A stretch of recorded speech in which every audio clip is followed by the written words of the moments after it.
Hi YouTube, I'm the Irish Rifleman, and I've been playing Airsoft for a couple of years now, and whenever I get a new gun, I find it's helpful to have a good review to rely on and know what I'm getting before I buy.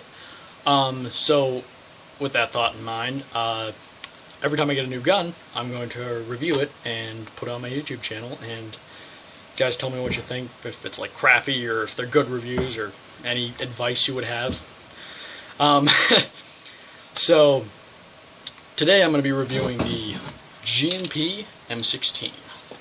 Really solid gun overall. It says it's full metal, it's full metal. Anything that's metal on a real M16 is metal on this gun, which is really cool. It's a solid gun, well balanced. Other features of it include got metal upper and lower receiver, metal top sights. That's kind of cool because I mean you don't usually get metal sights up there. Metal blade sight in the front. Metal barrel. The inner barrel is actually brass, which is cool because that's more accurate than a aluminum type barrel. It's much higher quality. You got a orange flash hider here on the front. You can actually switch this out for a black flash hider, which looks the same as this, which actually comes with the gun, which is kind of cool. So you got a sling mount here, which is rubberized so it doesn't rattle around when you're running through the woods.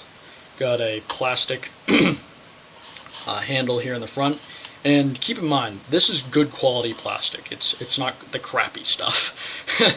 Like people are like, oh no, it's got a little bit of plastic. Like this isn't a big deal. Overall, it's actually more comfortable in my mind than holding metal. Back here you got the release so that you can take off the two parts of the handguard here. Yeah, so it comes with a mid-cap magazine. I believe it's 68 round capacity. I'm not sure. I think it's somewhere around there. So you got the bolt thing here. The charging port. This kind of freaked me out when I bought the gun because I didn't know that all GMP guns, the charging door doesn't close. And I thought something was wrong with the gun, and I was kind of flipping out and was just pissed off about it. But apparently that's just the way it is. Otherwise, like it's not even like a real major problem. It's just like a charging door. Charging handle itself only comes back a certain like bit right here. Not all the way back. I've seen real military guys break their guns that way by expecting the charging handle to go all the way back on like what it would on a real M16. Kind of interesting. Yeah, so that's kind of stiff too. So you got your windage and everything up here in your sights. You got two types of sights, one for short range engagements, one for longer. Moving on to the stock. So the stock is plastic. Once again, not crappy plastic, good plastic. If you look at the back here, you got another sling mount. You got your door for your battery. This thing can fit any battery I own. I mean, I can actually get two batteries inside of here, which is kind of cool because, like, in the middle of a game, all I have to do is just take the wire off and just change it out. And I mean, like, that's pretty efficient. But other thing to keep in mind, this is wired to the back with a large Tamiya connector, so it won't fit a battery that has a small Tamiya connector. So that's kind of a problem because if you don't have one of those, you won't be able to fire the gun. You won't be able to put your battery in there.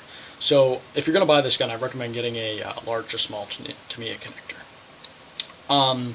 Then you've got your bolt thing right here. I don't even know what this actually does on a real gun. I think it does something like clear the chamber. I'm not sure. It might like be an unjamming tool. Kind of cool. So moving on to the fire selector. So you've got your standard safe, semi, and automatic.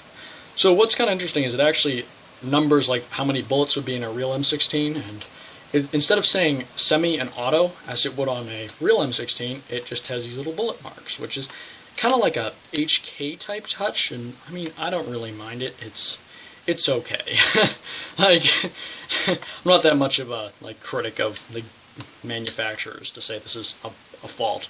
I don't know, some people might even like it more than the other one. I think it's kind of cool. So then you got, on the real M16, this would be the bolt catch, and this rattles around a ton, and it's kind of a pain in the ass because it's like annoying and should be staying in one place, but again, not a real problem. Yeah, so you got your trigger. You can actually take this out right here, the bottom part of the trigger assembly. so that if you were firing with gloves on or mittens or something, if you're one of those people who plays airsoft in the winter, I've actually done it before. Not a bad idea. If you got good guns, you can fire for the trigger.